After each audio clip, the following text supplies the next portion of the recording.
2022 Douglas County Board of Commissioners business meeting. I want to welcome those of you who are with us here at the old courthouse and folks joining us on Zoom as well. To get us started, I'll just share a bit of information about how we conduct our meetings. Each action item on the agenda will offer an opportunity for relevant public comment about that topic.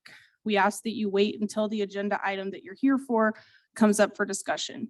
Additionally, near the start of our meeting, we will invite folks to provide general public comment to the commission, which is a time for addressing issues not on today's agenda, but related to general county business. Public comment will not be recorded. General public comment will not be recorded and shared on the county's YouTube site to ensure compliance with YouTube's content policies and maintain access for the public. To hear public comment, individuals can join us live on Zoom or here in the courthouse for our weekly business meetings.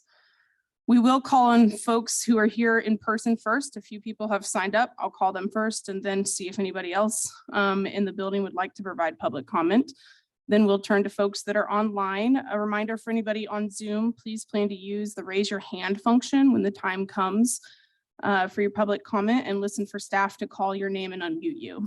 All comments will be limited to 3 minutes, and we ask that everyone give their full name and Douglas County residence for our meeting minutes. All public comments should be directed to the county commission. And we also reserve the right to mute and remove any speaker who is vulgar, rude, or inappropriate.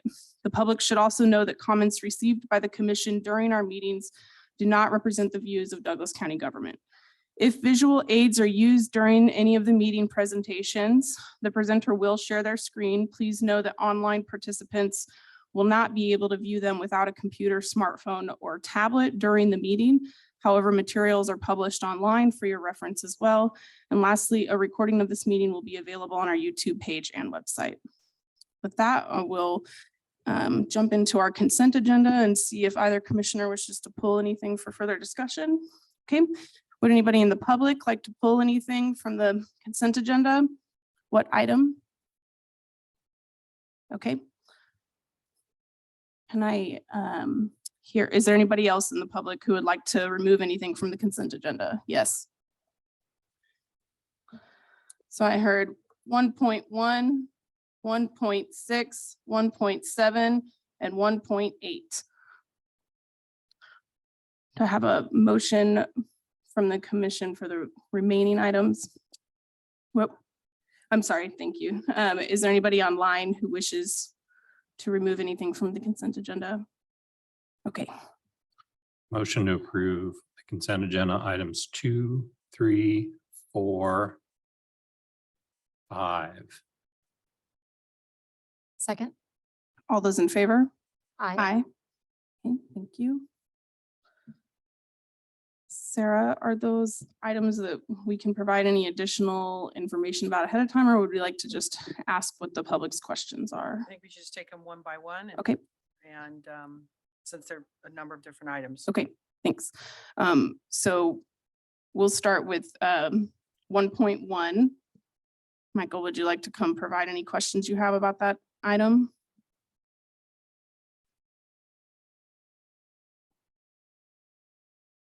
Okay, item 1.1 is the minutes. And as I was looking through these, I noticed these minutes are not correct. I'm going to refer specifically to let other people speak about their own, but I'm pretty sure Justin said a lot more than just that he's running for Douglas County Commissioner. And I'm also pretty sure that when I spoke about YouTube, I did not say that I thought it was this body's business about whether YouTube has the right to censor us. I was very specific about this body giving YouTube the right to censor us. Instead of doing their own job, they're relinquishing that over to YouTube and using that as an excuse. I was very clear in those comments. And yet, when I look in the minutes, all it says is that I think that YouTube shouldn't have the right to censor. So I think if we're going to take minutes, the minutes need to be accurate. And while we're on the topic of accurate minutes, we need to make sure that our meeting records are accurate. I've looked over the last 2 meetings online, and I noticed that there's a curated video that's available online. That's not the full meeting. And when you make a video available like that as a public entity and you put half or partial videos up there, that's called curating the record. And it's actually against meeting rules. So I'm going to ask this commission one more time to stop curating the record, stop not recording during the full meeting. If you're going to create a record, you need to create a full record, and that includes the minutes. Commissioners, I'm not even sure which set of minutes we're talking about. I would just say that we don't take verbatim minutes. We just make general concepts. That's right. I just want to reiterate, Michael, you had your opportunity to make your comments. Michael, this is not a back and forth, please. Okay, thank you for your comments. The meeting minutes are a reflection of a summary of comments and of discussion amongst commissioners. It has never been verbatim public comment. With that, I'm going to move on to item 1.6 and 1.7. I'm sorry. Fair enough. Shall we move through each of these one at a time? Thank you. Motion to approve the minutes, 1.1.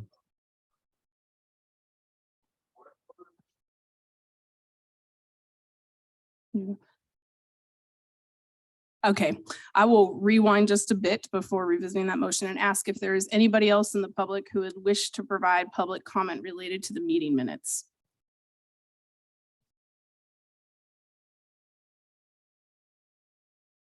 My name is Dr. Justin Spees, running for Douglas County Commissioner in District 1 as a Republican candidate. Seats currently held by Patrick Gotten Off Track Kelly, who's sitting right there. So you saying that the meeting minutes might not be accurate and they might not be right? I wonder what else might not be accurate and might not be right that these fools have been doing. Seems like there's a lot of stuff out there. Is there any further public comment on this item? My name is Joe Herrick. I live here in Lawrence. I guess my question is, what are we spending this money on for? And what are we getting in return? All we see is a number that goes out. Nobody ever knows. There's no transparency. We don't know what we're getting for our tax dollars. Joe, this is a time for public comment on consent agenda item 1.1 specifically, It's 1.1. which is related to our meeting minutes. 1.1 currently. Okay, Okay, all right. Well, in that regard, I would say even the founding fathers had journals that they wrote every meeting they had, and you can still access them. And we can't even do it with computers. Time to get in the new age. one last call for public comment on consent agenda item 1.1.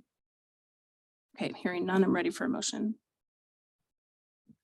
Motion to approve 1.1 minutes from May 8th, June 1st, June 8th, June 22nd, June 29th, July 5th, 7th, 11th, 12th, and July 20th, 2022.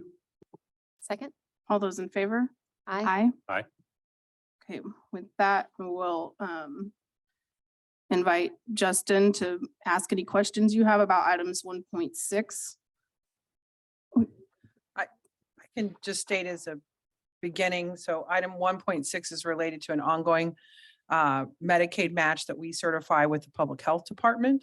It allows them to access Medicaid dollars for reimbursement of the services that they provide. And this is, those records are reviewed and certified by an independent auditor and also reviewed and certified by our staff. And then they're sent to the state for review. So we just stand for any questions. Thank you, Sarah.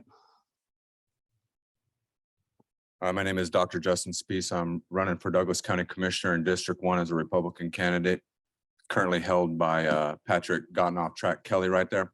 Why do I call him Patrick Gotten Off Track Kelly? Well, recently in the LJ world, Sarah Plinsky was quoted as saying that I would say with the pandemic, what we have tried to accomplish with financial policies has gotten off track. That's you, man. Justin, do you have any And questions you need to specific stop. to item You need to stop. 1.6? Why? Because I'm not saying it, getting it to it the way you want me to. Give me a second to get to it. So 1.6 talks about how they're going to vote to spend another $602,764. So That's why I started off by saying you all gotten off track. Now I can finish now. Is that all right with you? So 6 days ago in LJ World, there was an article written that said Douglas County leaders voted unanimously to adopt the county's operating budget for 2023 on Wednesday night and confirmed that many county residents won't be seeing any further relief from a historic increase in property tax bills. And we're going to do what, 600,000 here, and then later you guys are going to do 1.5 million for the basement. 3 days ago, LJ World wrote, since 2002, Douglas County has had the largest increase in its property tax rate of any urban county in Kansas. It's not funny, it's comical that you guys are so bad at your job. I mean, let me read that again. Had the largest increase in its property tax rate of any urban county in Kansas, 70% increase in Douglas County during that time.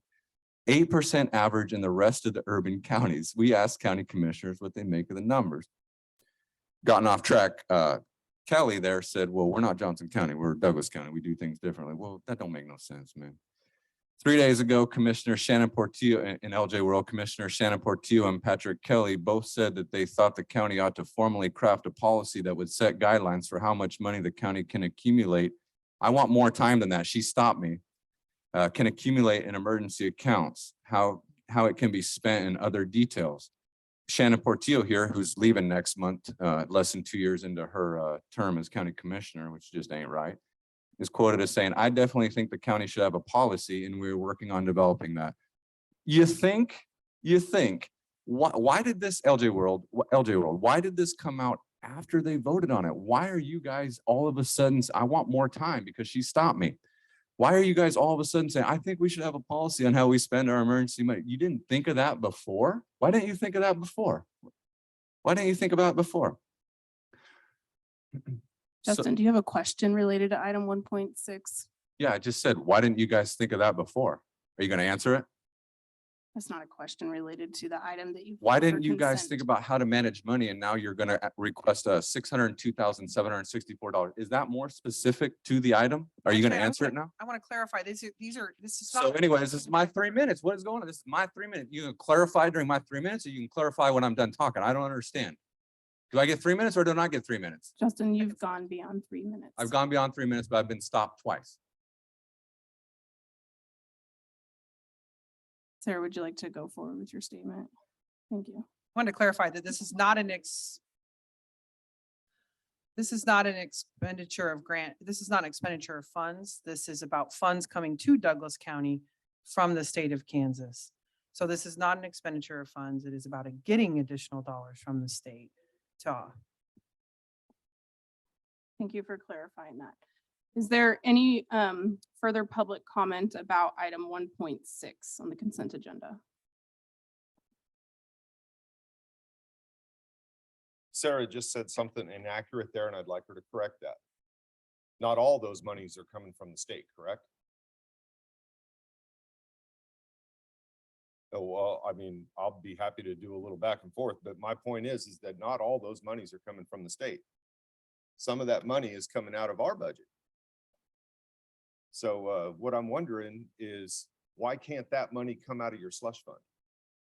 The money that you're spending toward this program to get the extra state funds? Because I noticed in there, you're not spending any money to get state funds. It's just, you're just getting free state money. If that's the answer, I'll stop. Do you have any further questions? That's the question I have. Okay, Is thank it all, you. is it all state money or is it some of it ours? There's no local county tax dollars engaged in the project. Brooke, you're online. I don't know if you want to clarify. My understanding is there's a soft match by funds that were already allocated to public health. Yes, Sarah. So the agreement that stands before commission tonight on the consent agenda is an agreement with KDHE. And basically what this is that it's Medicaid matching funds that is dollar for dollar for funds that are sent to the health department that are non-federal tax funds.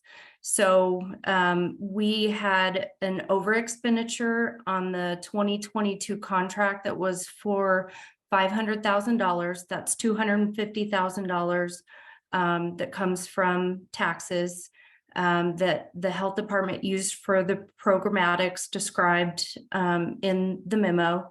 And then Medicaid, the state rather, provides match dollar for dollar to total $500,000. The health department actually overexpended, spent more than what the original contract had stated at $500,000.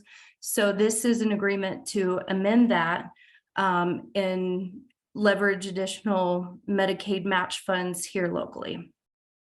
It's a part of our original budget appropriation. Thank you, Brooke. Michael, you've had your opportunity to make comment. You've both had your opportunity to make comment. Joe, thank you for being at the microphone. Go ahead if you have any questions. Here's my question. No government, county, city, state, or federal has any money. It comes out of our pocket. It's matching funds, it's taxes that they suck out all of us. The big problem we have with governments is a lack of transparency. We don't know where this money goes. We've got a ferry motel that costs $340,000. Are we supposed to believe that the whole community was willing to spend that money? Are you, any of you in here want to dig in your own pocket for $70,000 and spend it on something like that? We need transparency. Thank you. Would anybody else like to make public comment about item 1.6 on the consent agenda?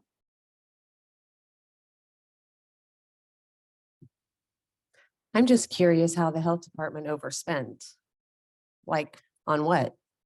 Is that the Vax clinic ban, vaccines, masks? What did the health department overspend on that we're going to now pay for?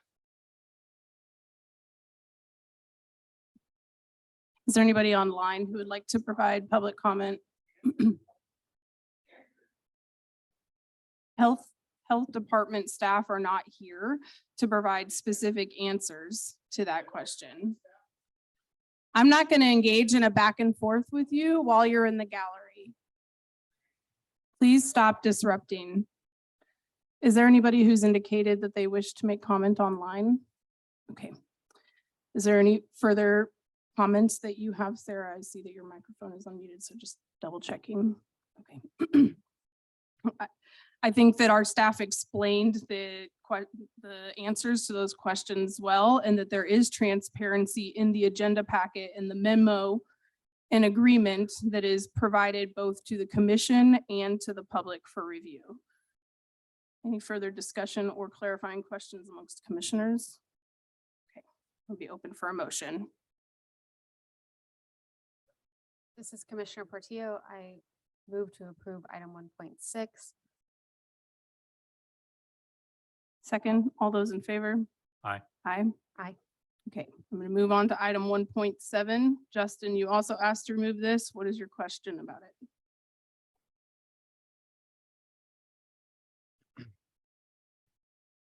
So in 1.7, now we're talking about an additional $700,000. Let me guess, you guys are gonna blow smoke. It ain't coming out of our pocket. It's just overspent here, a little mismanagement there.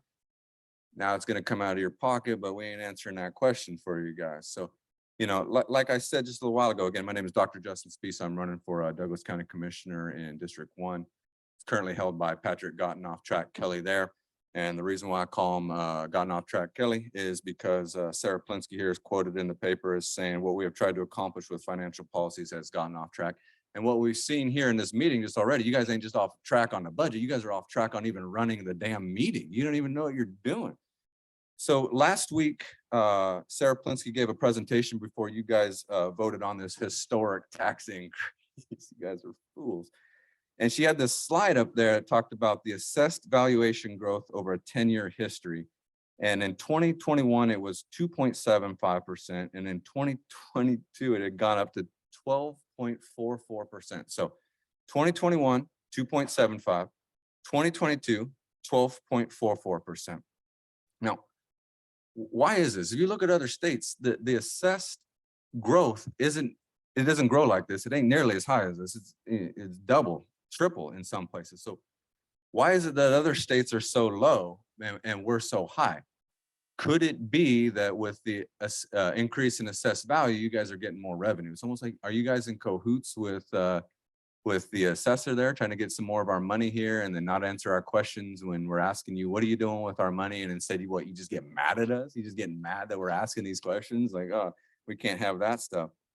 So now you guys are going to be asking for $700,000, and I can't wait to hear your guys' excuse on where that money's coming from and how we're wrong and you guys are always right.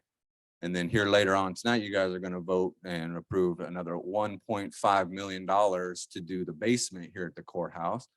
So where's all this money coming from? Where's all this coming from us? So if you vote for me, I'm not going to raise taxes. I'm not going to put up with this stuff. I'm going to come into these meetings and I'm going to be just like I am right now. It'll be fun, Shannon Reed. It'll be me and you. It'll only be me and you because Shannon Portillo, again, she's dipping out less than 2 years into her 4-year obligation that her constituents voted and entrusted her with.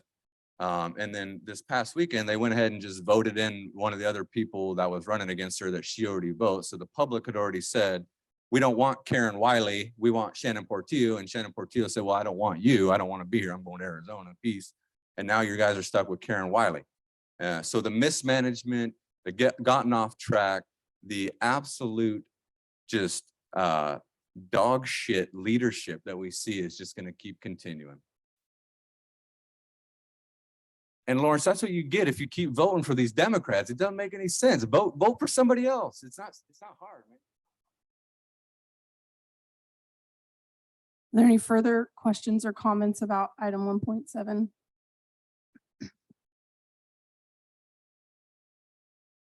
So I got frustrated and threw myself out of the meeting last week because somebody told me I was confused or told the public that they were confused. So let's get unconfused right now. So on these two budget items, the one we just talked about and the 700,000, how much of that is additional county money that is either going to be spent or has already been spent by way of overspending on the budget? Because when you call it matching funds, there's a definition for matching funds and it's real easy to understand. The funds match. What funds match?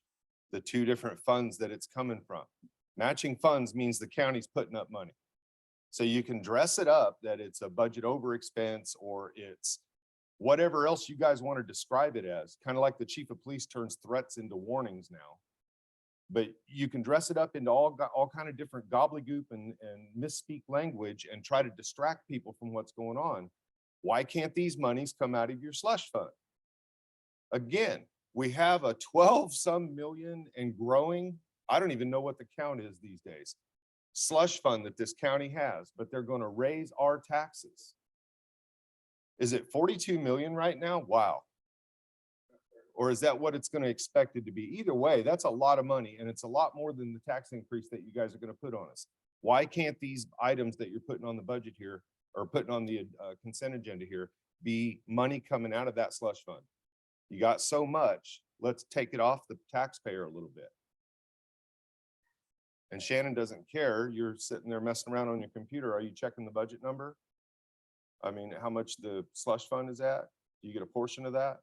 I mean, really, because it makes no sense for the county to hoard that kind of cash while its citizens are struggling. Citizens are literally struggling out here. 60 or what was it? 1 in 6 are late on utility bills. Mortgage payments are going late. Mortgage interest rates are hiking. Other interest rates are hiking. We're going broke out here while you guys have this huge slush fund and you come to these meetings with these consent items. You don't even have anybody here to talk about why the money was overspent, but you're going to go ahead and consent. That is not true government leadership. It's not true financial stewardship. You need to be asking questions. Why are you expecting me to consent to this? Why did you overspend? And you need to be able to answer those questions here. Are there any further questions or comments on this item?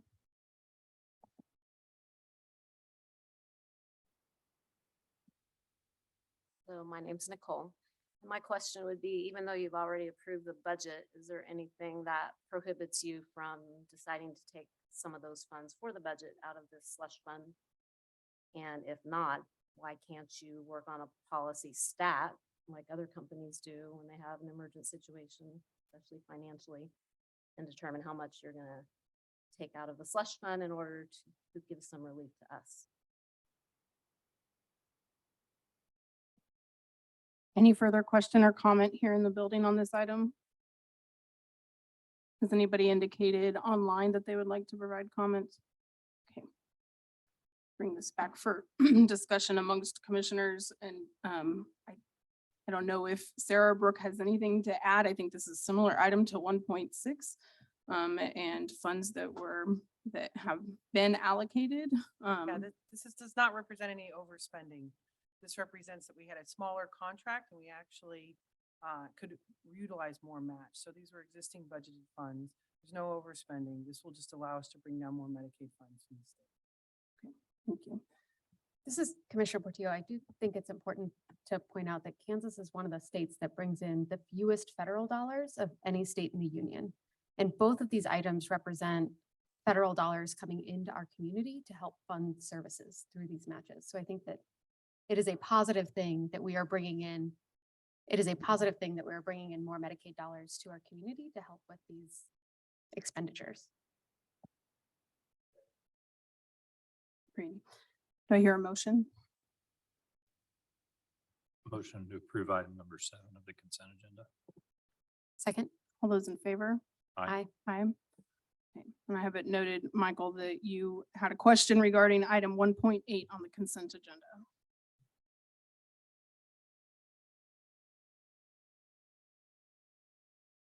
So I'm going to again ask why this item, why can't we pay it out of the slush fund? I mean, we have all that money. Let's relieve the taxpayers. You're approving expenses here. You have the authority up there to do what you will with that money. Apparently, there's no regulation on you guys on what you can do with that money. It just goes there. Most municipalities run on about a 90-day reserve of cash. That's how most municipalities operate. But you're keeping how much? How much does the county spend each month? And how far will that 12 some million, 40 million, however much it is, it's millions of dollars. Why can't some of these expenses be paid out of that? Pull some money out of that into the general fund so that you can cover some of these invoices and things that happen here. That's all I got on this.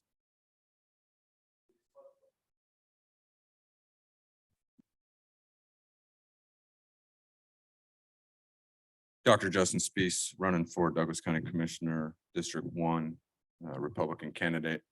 Seats currently held by Patrick Track Kelly there. That's a great question. Why can't we dip into that money? Again, I just want to read here from LJ World from 6 days ago. Headline says, and it confirmed that many county residents won't be seeing any further relief from a historic increase in property tax bills. Why are you asking us for more money? Why can't we just spend the money that's already there? I mean, this is an emergency fund. Like, what is going on with that? So if I'm elected county commissioner, that's what I'm going to do. I'm not going to increase your taxes. I'm going to look at why do we have $42 million just sitting there? And now we're going to sit here and ask you guys for more money. I mean, times are tough, man. Times are real tough. And along with that, man, Patrick Kelly, since me and you are running against each other, let's debate, man. Let's talk about these issues. So we're sitting here, we're asking you questions. You won't answer them. You never do. There's no accountability. Do you have any of your own thoughts? So I got a platform that me, you, and the other candidate, Libertarian Steve Jacob, we can sit down and we can have a nice little talk about this stuff and let people make up their own minds about this stuff instead of reading it from, you know, communist newspapers like LJ World over there. Yeah. Laugh with your little mask on, man. Laugh with your little mask. Yeah, look at you, man. So they ain't going to get the truth. But if we sit down and talk, we can hammer this stuff out and let people listen and they can really decide. And then they ain't got to run cover for you. Lawrence Times, they ain't got to run cover for you. We can have some actual factual stuff being talked about here. And people can see it unfiltered to these commies right here. So what do you Justin, say, man? I'm going to remind you to What do you keep your say, man? comments and questions to items 1.8 Yeah. on the consent agenda. And so Libertarian Steve Jacob, man, he says he's a libertarian, but he posts stuff on Facebook from the Democratic Socialist Party of Justin, Douglas County. So he is keep your just the same as comments Patrick relevant. Kelly. He's a Democratic Socialist. They're one and the same. Okay, is there any further question or comment related to item 1.8? Michael, that is not a point of order. You had your opportunity to make comment and ask question about the consent agenda item that you pulled. Michael, currently, we are in the process of discussing an item that you wish to pull and have further discussion about. That's what we're discussing. That's it.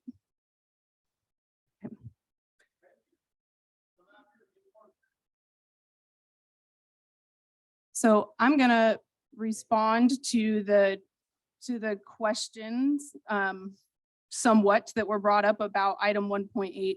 This is a common and typical part of county business, is always on our consent agenda. I don't know if Sarah, you want to give a brief explanation of what accounts payable generally is and how it is a part of normal county business. So accounts payable is just our response to invoices. It comes, these are budgeted funds. They are, so they could be a mix of capital projects and operating funds, but they're all budgeted funds and they're part of the county's business. County does have actually a little less than 90 days cash reserve on hand out of our operating accounts. And this is the approval process for just making sure the obligations of the county are paid. Thank you. So with that, I'm going to ask that everybody stop interrupting the meeting, please. Any further discussion amongst commissioners? This is Commissioner Portillo. I move to approve item 1.8. Second. All those in favor? Aye. Aye. Okay. With that, we're going to move on to general public comment. And this is an opportunity for folks to provide comment to the commission that is not about anything on today's agenda, that is about general county business. We ask that you please direct your comments to the commission. As a reminder, you will have 3 minutes. I will start with the 4 folks that I have signed up, ask if anybody else here would like to provide comment, and then move to folks online. A reminder for anybody online, please plan to use the raise your hand function. Mary, we're going to move you into the panel.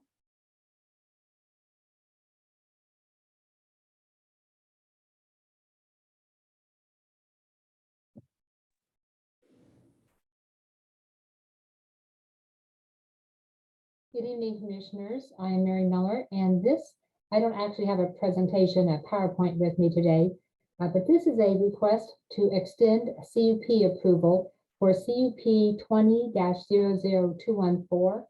This was a CUP for the Pines Landscape Center at 1783 East 1500 Road.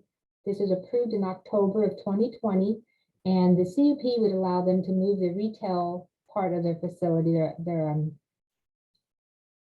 landscape center, from the east side of East 1500 Road over to the west side. They thought that would be a safer location. They were not able to get that done yet. And the zoning regulations allow 2 years from the time the CUP is approved for the use to be installed or a building permit to be obtained. And if not, then the approval is null and void unless an extension is requested.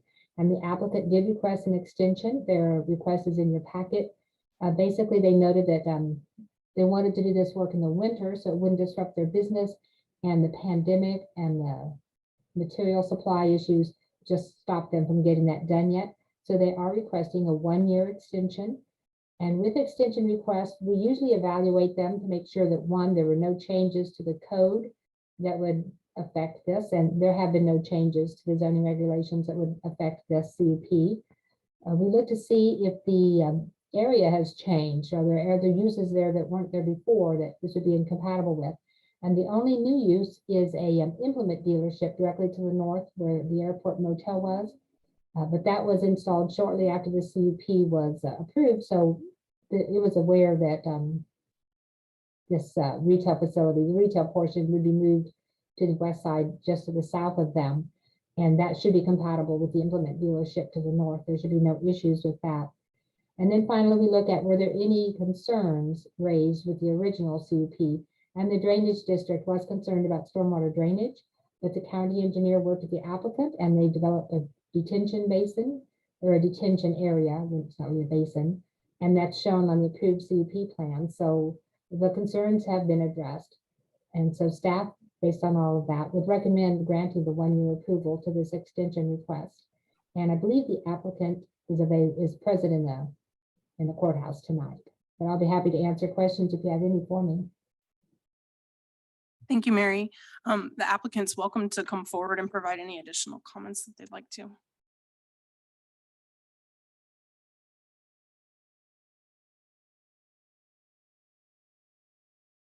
Good evening, Commissioners. My name is Matt Goff. I'm with Barber Emerson Law Firm. I represent the applicant Pine Landscape Center. In October 2020, the County Commission unanimously approved the CUP that enabled the Pine Landscape Center to move its operations and include the the west side of East 1500 Road.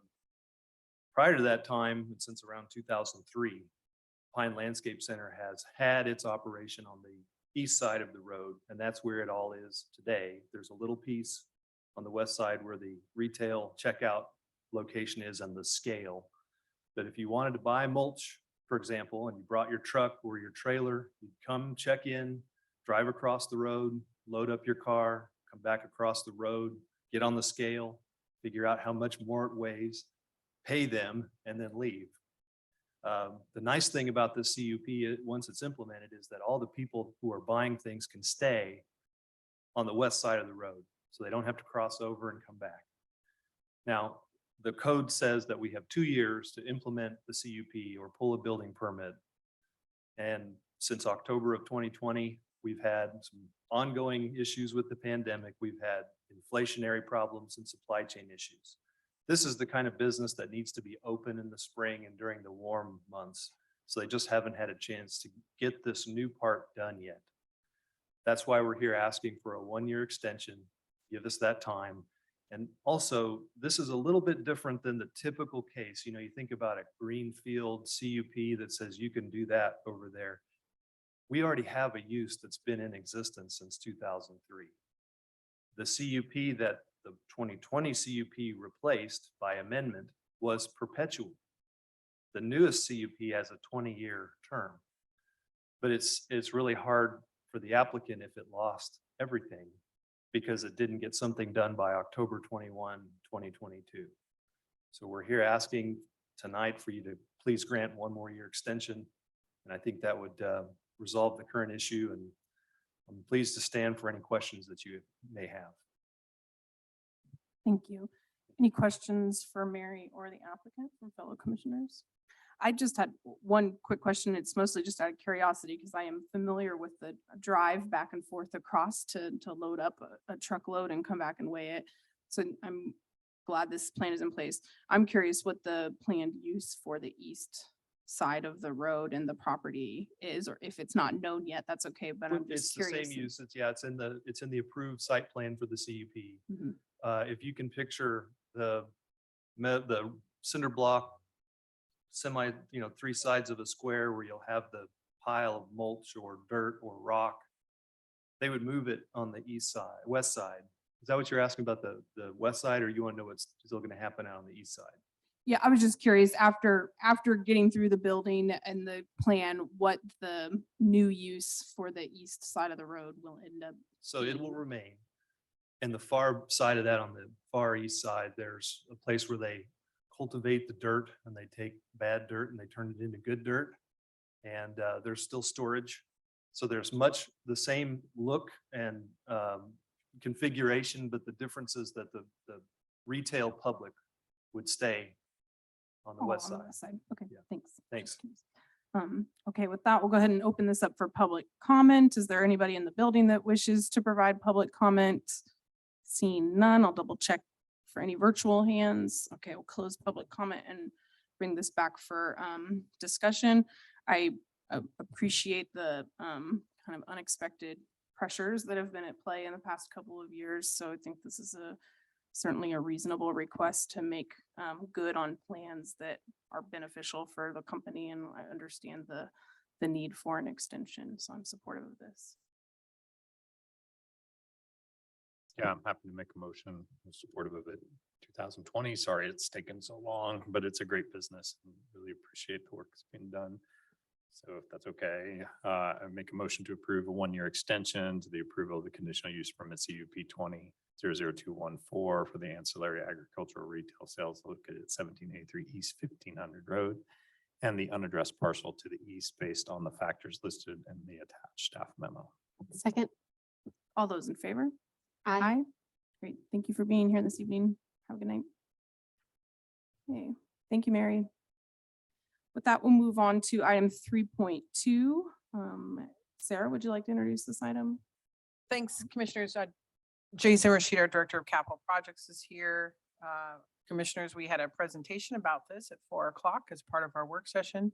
Stan Hernley from Hernley Architects is here as well. Basically, we just stand for any questions that commissioners might have before we proceed with the project. Jay, do you have anything to add? Just here for questions. Not really. She did it well. I moved quickly. You know, what this Commissioner Reed here for anybody that wasn't with us during our work session, we did talk about this extensively and had a great presentation this afternoon during our work session. And I learned a lot in that hour about drainage, and I am excited about how thorough the plan seems to be in order to really make sure that this building has literally a good and solid foundation that will last for generations to come. And it's an important, seems like a very important first step before the next phases of work that are inevitable on this building. So there are no further questions from commissioners. I'll go ahead and open this up for public comment. Is there anybody in the building who'd like to provide public comment? Seeing none, double check for folks online.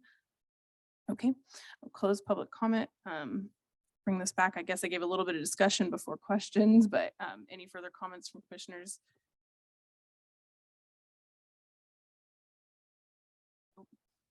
Oh. Okay. I really appreciate the report earlier, this Commissioner Kelly, and thanks Dan and Jay for your work on this. I think it's important to recognize the current conditions that we have for our county employees down in that basement is not safe and not the best working condition. I worry about our employees down there. I want to provide them a good workspace as well as protect what is really a pillar of our community historically. There's a lot of history behind this building. People recognize this community by this building, and we need to take care of that. And that's part of our job of a county commission. This is a big dollar amount. I don't want to shy away from that, but I think it's really important that we recognize that these great assets that we have in our community need taken care of. And sometimes it's a costly project, but we've done good budget work to save money for that so that we'll be able to keep this building in great repair. With that, I'm happy to make a motion to direct Hernley Associates to proceed with design and construction documents for the Douglas County low-grade waterproofing project for the scope of work presented at the August 31st, 2022 Board of County Commission work session, and approve an overall project budget in the amount of $1,491,139. Second. All those in favor? Aye. Aye. Aye. That will move right along to item 3.3. Isn't that you also, Jay? Yes, Commissioners, Jay's here for discussion of this item, which is related to the creation of a hearing space inside the Judicial and Law Enforcement Center in anticipation of the new district court judge. Jay, you can provide a little bit of background on the project. Well, good evening, Commissioners. Jason Rashid, Director of Capital Projects. Yes, Douglas County was awarded an additional district court judge, and so we're very rapidly trying to find space for that individual to exist and do their civil duties. In light of looking at the JLE and some of the space that was available over there, and logically where all of the other courts are located, it became obviously the ideal spot to look at. And in working with county staff, it was determined that the second floor, where we had some space that was made available by exodus of LPD, was immediately available. It had all the necessary components of connecting to the public spaces going through a secure checkpoint, all those kind of pieces that you would look for in best practices for a judicial courtroom. So very quickly, we're trying to kind of rapidly move through this process of a remodel design to take that space, roughly 2,000, I believe it's 2,287 square feet, and convert it into a hearing room, judges' chambers, administrative assistant, and court reporter, which are all a necessary component of that additional district court judge position. So we're not working from hard dollars here. These aren't hard bids. These are estimates, and we're trying to move very quickly, trying to have documents done here by the end of this month, which is by tomorrow. Well, we'll count it tomorrow, and have all of that submitted to the city, and then we would issue that to, we have two now options of contractors on cooperative contracts that we can access immediately, so we don't wind up going through a lengthy bid process. Again, always trying to kind of condense this window and figure out how we can get that done as quickly as possible. And we're moving rapidly through the design process on that. So again, these numbers for the remodel that are presented here to you today are based on recent experience we've had in terms of what it's costing to do construction work now, specifically remodel work. And so we're thinking these numbers are good and safe. But again, they are estimates, not hard bid numbers at this point being presented. Unless, I guess I would stand for questions. Thanks, Jay. This Commissioner Reed, I'm just curious, given I appreciate that there's an avenue given the condensed timeline. Do we know when the earliest we would have a judge ready to be seated on the bench would be? And then my follow-up question to that is, if this isn't done in time, is there a contingency plan about how space will be utilized in the interim? Well, I believe the Journal World just reported that the nominating committee nominated a number of names to the governor today. So I think it could move pretty rapidly. Judge McCabery is telling me as early as October, possibly.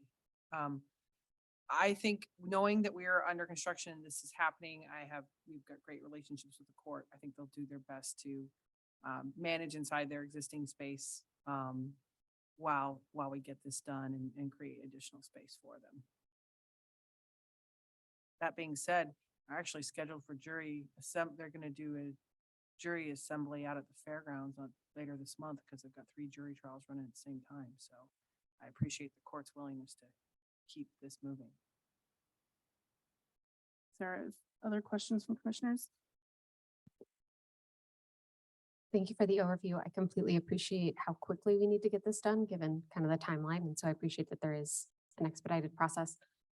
We are having larger conversations about remodeling the JLE overall. Can you just help me understand how this all fits into that, how it will fit in, won't fit in, what that all looks like?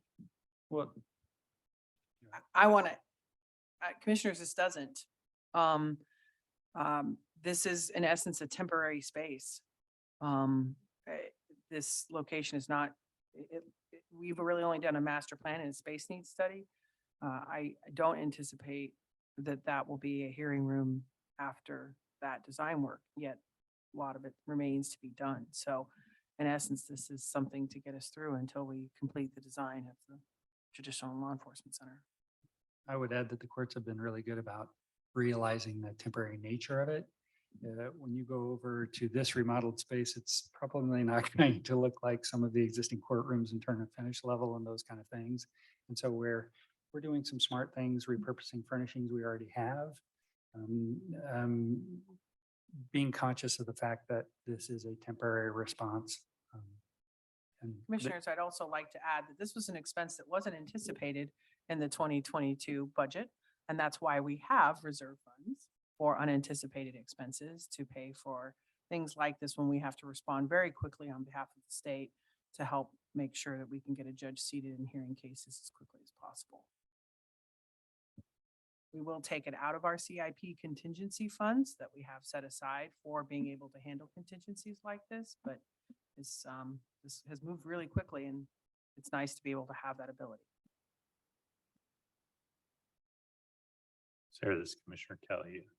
Just want to make sure we don't receive, when the state says they're going to assign a district court judge, we don't receive any additional funds for anything like this from the state of Kansas, do we? No, sir.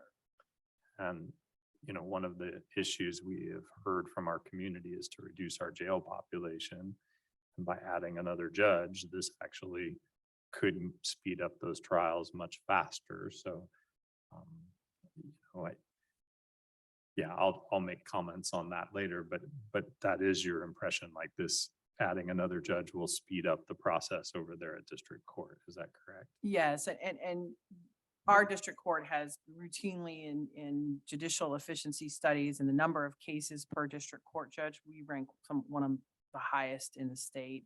This is a desperately needed position that the county and district court has wanted for quite some time. So we're really grateful to have it. But you're right, it doesn't come, it pays for the judge and like one administrative support position. Any of these remodel costs, ancillary costs, the responsibility of the county. Jay, a quick question for you. We're looking at 2 construction projects here tonight. I won't hold you to this, but I'm just interested in your opinion. Over the past 2 years, we've heard a lot about construction costs jumping, right? Can you give me, you know, maybe just a ballpark estimate? Like I said, I'm not holding you to. I mean, you made this estimate. How much do you feel like construction costs have come up? And I've got a follow-up to that. Well, that's a wild card, but the reality is, I think what you typically and traditionally would see in escalation of construction costs in let's call it a normal time, would be around 3% a year. The last 2 years, construction market index has jumped 6 each year. Tie that to the pandemic or to supply chain, I could attribute to it all. Tied to that is the size and complexity of projects that you're looking at doing. Very small projects tend to have quite a bit higher cost. Larger, you know, you can spread the cost of a project over more, right? And so the smaller the cost, traditionally, the higher you will see it. I would say the increase has been significant over the last couple of years in terms of what we've seen, and I would say it's more than 6% a year in terms of what I've seen from the remodel side of things. I'm not as engaged in that world as I once was, but it's marching along quickly. So my follow-up question to seeing how dynamic that market is, do you feel like, in your professional opinion, our budget practice of setting funds aside without really specifically, you know, knowing that we need funds and that we're limited by the state and how we're able to do debt, you know, that this is a good way of providing some flexibility in a very dynamic market? Would that be fair to say? Not sure I completely got it. Maybe it's for Sarah. I mean, Hit me again. so when we put capital funds in, the way we do our capital plan, and yes, we have a plan, right? But it gives us some flexibility to adjust to market rates because we can't predict, and especially in the past couple of years, we've seen it's extremely dynamic on the way that it responds, whether that's workforce needs. I mean, we have some other capital projects that the numbers are much, much higher than we anticipated in earlier planning. So I'm just making a case here a little bit and seeing if you still think that's the right way to go. I think it's the best option we have at this point.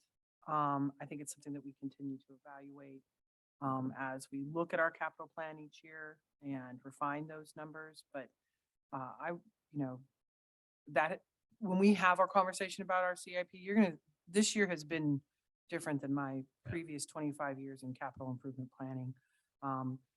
In terms of cost increases and our ability to proceed. And it also has us waiting that if there are projects, particularly on the road and bridge side, that can wait, maybe we wait.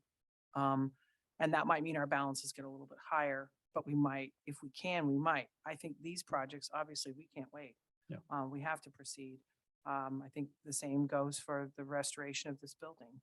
So it's a balancing act on every single project. And I'd say our estimates are, you know, both Jay and I do not feel really solid about where we are. And I think as projects get closer to you know, to fruition like this one is, we do our best to try to have a good solid number in front of the commission, but it's a kind of unprecedented time in terms of capital projects.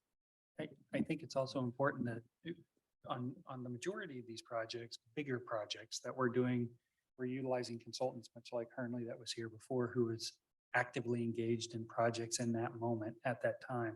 And so for those larger projects, we're in discussions with those groups, and what I would say, we're getting more of a market tap than, you know, and larger, I would say larger projects are easier to actually estimate than very small ones, because again, when you get into very small projects, the cost per square foot generally will climb significantly versus what you can realize by economy of scale. And so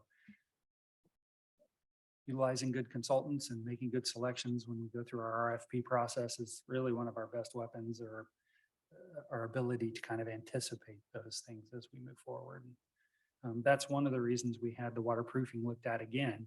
We had numbers from, I think it was 2018, but we had those refreshed here right before, you know, we got to this point. And so that's my best, I guess, Thank you. answer. That's great. Appreciate Yeah. it. Any other questions at this time for Jay or Sarah? Okay, go ahead and open this up for public comment. Is there anybody in the building or online that would like to provide public comment about this? Okay, seeing none, we'll close that and bring it back for discussion. I appreciate the questions my fellow commissioners asked, and the discussion about how this is part, as Sarah stated, it is important for our county, and I am personally excited that we are finally getting another district court judge, and what the impact of that will be on our judicial system. This is a perfect example of how counties have to respond to state decisions that are sometimes unpredictable, and we don't know when they're going to come, because this is something that has been wanted and sort of asked for year after year for quite some time. And here it is, and we have to respond to it. So I appreciate, Jay, your comments of that, trying to be really mindful about what kind of furniture and items we already have that we can repurpose, and how to reduce the impact of that cost as much as possible, given that it is a temporary solution for a longer term project. Any further discussion amongst commissioners? Welcome a motion then.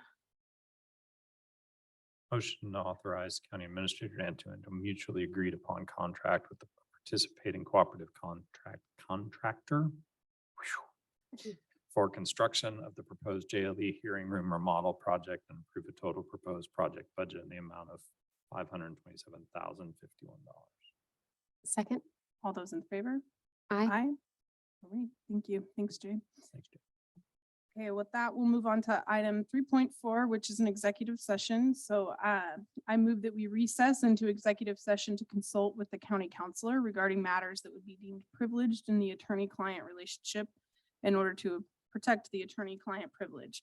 Also attending will be the county administrator, Sarah Plinsky, and the director of behavioral health projects, Bob Transky. We will return to open session in this room in 45 minutes, which will be at 7:35. Second. All those in favor? Aye. Aye.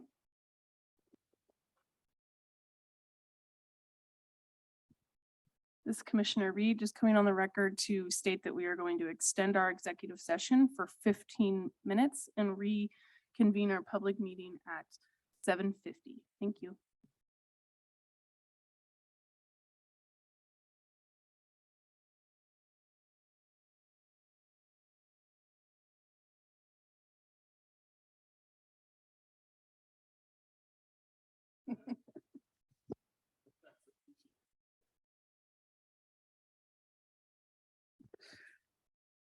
Okay, hello again. It is 7:50 and we are back to our regular meeting. We are finished with our regular agenda items, so we'll move on to appointments. Does either commissioner have that email? I think we still have some time if we want to defer, because those seats aren't open for another. Yeah, we'll plan on circling back to appointments next week.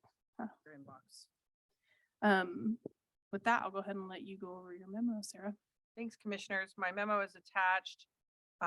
Some additional dates have been, just want to remind commissioners that we've got an annual township meeting coming up in September. Also, included in our county newsletter is an update that there'll be a town hall on the South Wakarusa Drive extension scheduled for Thursday, September 29th at 6:30 at the former Wakarusa School, which is now the Greenbush Resource Center. So, and that information is available online. Do want to just tell commissioners that in addition to, so as the commission knows, last year when we worked on the LDCFM agreement, was that last year? Man, feels like a long time ago. We worked with Wichita State University to help us negotiate the governance and financing agreement for the Lawrence Douglas County Fire Medical. As we are moving through judiciously and deliberately through our agreements with the city of Lawrence, the next one on the list is the Emergency Communications Center. There is agreement amongst the stakeholders that our relationship with Wichita State is super helpful. They already know many of these players from their work with LDCFM. So they have submitted a proposal to help us navigate the governance and financing arrangement for the Emergency Communications Center. Their proposal is, the dates are a little out of date because I was a little busy with budget, but I have confirmed and they're excited to get started this fall. That amount is inside my authority to approve, but I wanted to be transparent and open with the commission that we're going to embark upon this process and that we're all excited to get started on this work. Our goal would be to complete this work in time that we have recommendations to include in the 2024 budget next year. And commissioners, that is all I have for you tonight. Thank you for those updates, Sarah. Any miscellaneous updates from other commissioners? Well, as many of you saw this Sunday, we had an election of the 3rd District Precinct Committee people, and they have elected Karen Willie. So her name is being forwarded to the governor to sign off to take over once I go. So I was really grateful to all the precinct committee folks who came out, and it was a much quicker process than I thought it was going to be. And there were cookies, which is always a benefit. So, and huge thank you to Theater Lawrence for hosting that. Thank you for that update. Okay, no other updates. We are adjourned for the evening. Thanks, everybody.